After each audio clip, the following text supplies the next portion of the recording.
Hello guys, welcome to एस्टेक्स। कुछ जगहें नक्शों पर नहीं मिलती, वो मिलती हैं एहसासों में। ये वैसी ही एक ज़मीन है जहाँ सुबह धूप से नहीं, जंगल की सांसों से होती है। जहाँ धुंध सिर्फ मौसम नहीं, एक पर्दा है। जहाँ हर रोज़ एक नया राज खुलता है। जहाँ पेड़ों की जड़ें मिट्टी में नहीं, वक्त में धसी हुई हैं। जहाँ खामोशी खाली नहीं होती, बल्कि किसी अनदेखी मौजूदगी से भरी होती है। और अगर आप ध्यान से सुने तो आपको महसूस होगा कि धरती आपको देख रही है। मगर सवाल ये है, क्या युगांडा सिर्फ एक सफारी डेस्टिनेशन है, या ये इंसान और प्रकृति के बीच आखिरी बचा हुआ रिश्ता है? आइए एक ऐसी दुनिया में कदम रखते हैं जहाँ रास्ते खुद नहीं बनते, बल्कि आपको चुनते हैं। जहाँ हर मोड़ पर जिंदगी अपने असल रूप में मिलती है। ये है युगांडा।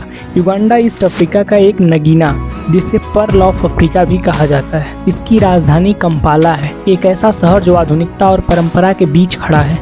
जहाँ डाइवर्सिटी सिर्फ शब्द नहीं, बल्कि 50 से ज़्यादा एथनिक ग्रुप्स की जीती जागती तस्वीर है। आखिर क्या है जो इतनी अलग अलग पहचानों को एक देश में बांधता है? इस कहानी की जड़ें हजारों साल पीछे जाती हैं, जब यहाँ बुगांडा जैसे शक्तिशाली किंगडम्स थे, जहाँ परंपरा ही कानून थी। फिर आए औपनिवेशिक साहे, ब्रिटिश हुकूमत, मगर हर दबाव के नीचे आज़ादी की एक खामोश आग जल रही थी। 1962 जब यह देश आज़ाद हुआ, एक नई सुबह हुई।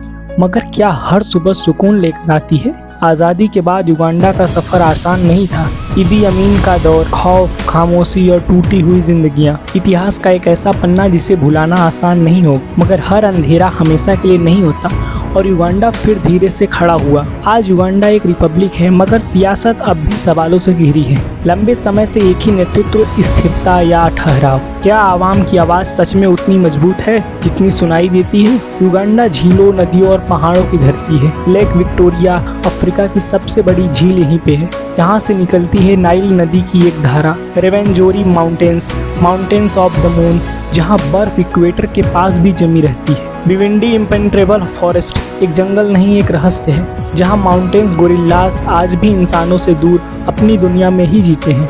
हर कदम एक नई खोज और हर नज़र एक नई जिंदगी से मुलाकात। नील नदी इतिहास की सबसे महान नदियों में से एक है। युगांडा से बहती हुई सभ्यताओं को जोड़ती है।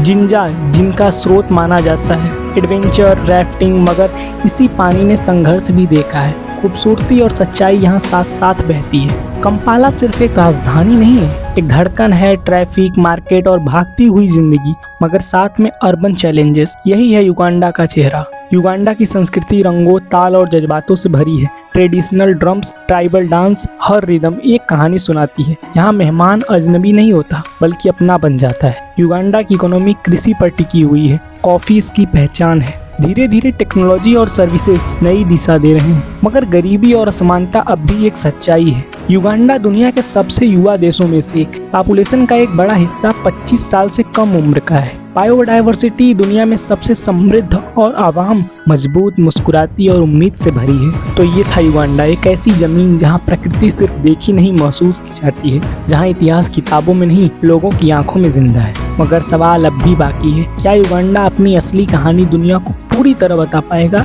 अगर आपको मौका मिले तो आप युगांडा में क्या देखना चाहेंगे? गोरिल्लास के जंगल या नाइल की लहरें? कमेंट में ज़रूर बताइएगा और सब्सक्राइब जरूर कीजिएगा, क्योंकि अगला वीडियो आपको और आपके नज़रिए दोनों को बदल देगा। Thank you so much.